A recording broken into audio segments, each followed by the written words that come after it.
본격적으로 시작된 윤 전 대통령 형사재판과 관련해 법조팀 현지호 기자와 더 짚어보도록 하겠습니다. 현 기자, 일단 오늘 공판에서 그야말로 윤 전 대통령이 발언을 쏟아냈습니다. 재판부가 5분 정도로 정리해 줄 수 있냐는 요청도 있었더라고요. 그 의도는 뭐라고 봐야 할까요? 이게 일종의 기선제압을 하려는 거 아니냐 이렇게 해석을 해볼 수 있겠습니다. 예. 윤석열 전 대통령은 오늘 1시간 넘게 직접 검찰의 주장을 일일이 반박을 했는데요.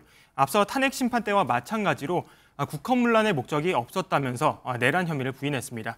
윤 전 대통령은 파면 이후에도 지지자들을 향해 정치적 메시지를 계속 내놓고 있는데 이게 형사재판에서도 나는 잘못한 거 없다. 그러니까 할 말 다 하겠다. 이런 메시지를 보낸 것으로 보입니다. 예, 앞서도 짚어봤지만 헌재에서 인정한 쟁점들마저도 전면 부인하고 있는 상황입니다.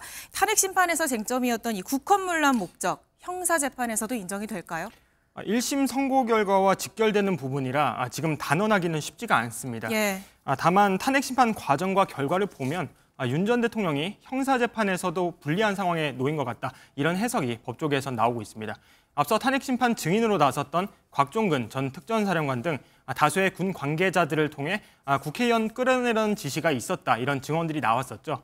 이에 대해 헌재는 국회 기능을 마비시키기 위한 군 투입이었다. 이렇게 결론을 내렸습니다. 형사재판은 증거와 진술을 보다 엄격하게 따지기 때문에 100%라고 말할 수는 없겠지만 법조계에서는 증거와 진술이 꽤 명확하다 이런 반응이 많습니다.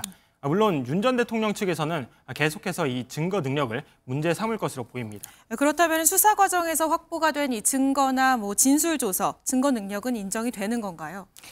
윤 전 대통령 측도 이 부분을 가장 파고들 것으로 예상이 됩니다. 예. 증거 능력을 모두 부인할 가능성이 높은 만큼 이 증거와 진술을 각각 재판에서 일일이 따져봐야 될 것으로 보입니다.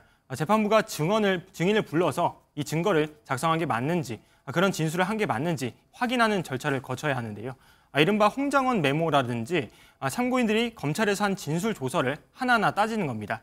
앞선 탄핵 심판에서의 증인이 이 형사재판에서도 증인으로 채택될 가능성이 높은데 대부분 비정상적인 비상계엄이었음을 인정하는 발언을 했던 만큼 참고인들과 관련된 증거 능력은 똑같이 인정이 될 확률이 높겠죠. 다만 내란죄 수사권이 없는 공수처가 단독으로 수집한 증거나 진술 조서는 이후에 문제가 좀 될 수도 있겠습니다. 예, 사실 오늘 공판 전례를 따져보면 전직 대통령의 공판은 저희가 화면으로 직접 봐왔는데 오늘 공판은 비공개로 진행이 됐습니다. 물론 취재기자는 들어갔지만요. 윤 전 대통령이 피고인석에 앉은 모습을 지금 국민들이 볼 수 없는 상황인데 앞으로도 계속 볼 수 없게 되나요?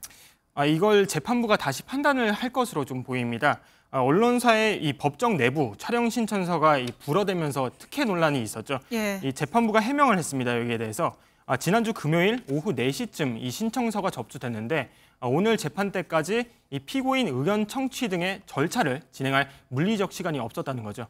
다음 공판 기일이 잡히고 다시 촬영 신청서를 낸다면 그때는 재판부가 이 공공의 이익을 고려해 촬영을 허가해 줄 수도 있겠습니다. 그 결과도 지켜봐야겠군요. 이제 시작입니다만 1심 재판 결론은 언제쯤 날 걸로 전망됩니까?